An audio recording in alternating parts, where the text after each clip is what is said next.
আজি UPPLৰ কাৰণে এটা দুখৰ দিন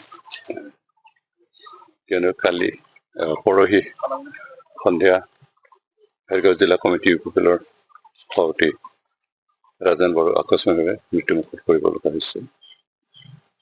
তেখেতৰ তাতো অসুখ আছিল আৰু হয়তো বহুত দিনৰ পৰা ভুগি আছিল নেকি তেখেতে কোৱা নাছিলে। যেতিয়াকে বেছি বিষ অনুভৱ কৰিছে তেতিয়া কোৱাৰ পিছত তেখেতক চিকিৎসাৰ কাৰণে দিল্লীলৈকে নিয়া হৈছিলে। তেতিয়ালৈকে খুব সুস্থ হৈ আছিলে, ভালকে কথা পাতিব পাৰে, খোৱা বোৱা কৰিব পাৰে। তাতে মেক্স হস্পিটেলত ট্ৰিটমেণ্ট লৈছিলে। ডক্টৰে বোলে তেখেতে কৈছিল যে তাততো কেঞ্চাৰ হৈছে আৰু সেইকাৰণে ইয়াক অপাৰেশ্যন কৰিব লাগিব। আৰু সেইমতে ডক্টৰে আকৌ কথাখিনি কৈছিল বোলে যে খুব বেছি চিৰিয়াছ কিবা নহয়, সোনকালে অপাৰেশ্যন কৰিব পৰা যাব, সম্পূৰ্ণ সুস্থ হ'ব। আৰু সেইকাৰণে পেচেণ্ট হিচাপে তেখেতে সুস্থ হোৱাটো বিচাৰে আৰু সেইকাৰণে অপাৰেশ্যন কৰিবৰ কাৰণে সন্মতি দিলে আৰু অপাৰেশ্যন কৰা হ'ল। কিন্তু ওপৰা-ওপৰি দেখোঁতে ইমান সহজে দেখা গ'লে, কিন্তু অপাৰেশ্যন ইমান সহজ হোৱা নাছিল, কাৰণ 10 ঘণ্টা ধৰি অপাৰেশ্যন কৰিব লগা হৈছিল। তাৰপিছত অপাৰেশ্যন শেষ হোৱাৰ পিছত আকৌ তেওঁ চেঞ্চলেছ হৈ চেঞ্চলৈকে গৈ নাহিল আৰু তেনেকে মৃত্যুবৰণ কৰিলে।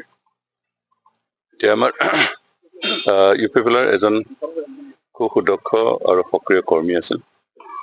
তেখেতৰ মৃত্যু আমাৰ যথেষ্ট ক্ষতি হৈছে। তেখেতে আজি 3 বছৰৰ আগত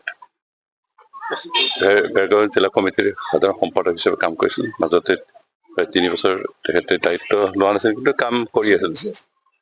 তেখেতে কাম কৰি আছিলে পাৰ্টীৰ সক্ৰিয় হিচাপে, আৰু এইবাৰ নতুনকৈ গঠিত জিলা কমিটিৰ এটা সভাপতি হিচাপে দায়িত্ব লৈ পাৰ্টী ভালকৈ পৰিচালনা কৰি আছে। ইয়াৰ আগতে পাৰ্টীত যোগদান কৰাৰ আগতে তেখেতে অল বড়ো ইউনিয়নৰ পানেৰী আঞ্চলিক কমিটিৰ দায়িত্ব লৈ কাম কৰিছিল। তাৰোপৰি জিলা কমিটিত সদস্য হিচাপে কাম কৰিছিল।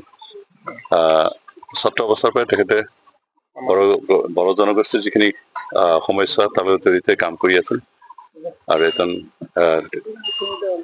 সমাজকৰ্মী হিচাপে অঞ্চলৰ উন্নয়নৰ কাৰণে, জাতিৰ উন্নয়নৰ কাৰণে কাম কৰি আছিল।